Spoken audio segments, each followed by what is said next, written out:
Republic டே craft பண்ணலாமா? அதுக்கு இந்த மாதிரி நான் A4 ஷீட் எடுத்துருக்கேன். ஒயிட் பேப்பர் எடுத்துக்கோங்க நீங்க.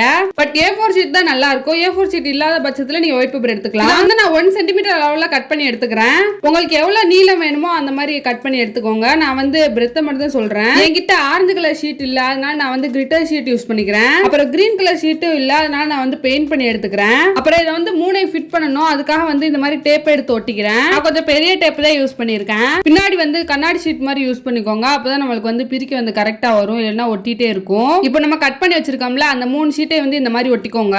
கிட்ட கலர் ஷீட் இல்லைனாலும் பரவாயில்ல, கிளிட்டர் ஷீட்லயும் பண்ணிக்கோங்க. அப்படி கிளிட்டர் ஷீட் இல்ல அப்படின்னா நீங்க வந்து பெயிண்ட் பண்ணி யூஸ் பண்ணிக்கோங்க. அப்பயும் நல்லா தான் இருக்கும். உங்களுக்கு வந்து ரிபப்ளிக் டேக்கு போல பேண்ட் கிடைக்கல அப்படின்னா நீங்க வந்து இதை ஈஸியா ட்ரை பண்ணலாம். இது 2 மினிட்ஸ் ஆகும். அப்புறம் இந்த மாதிரி பின்னாடி டேப் ஒட்டிக்கிறேன். அப்புறம் இந்த மாதிரி இன்னொரு டேப் எடுத்து இந்த மாதிரி மடிச்சு விட்டு ஒட்டினோம்னா நம்மளுக்கு கையில வந்து மாட்டிக்கலாம். 2 மினிட்ஸ்லயே செஞ்சு முடிச்சிடலாம். பெயிண்ட் அடிக்கிறதுக்கு மட்டும் எக்ஸ்ட்ரா 1 மினிட் ஆச்சு. அவ்வளவுதான்.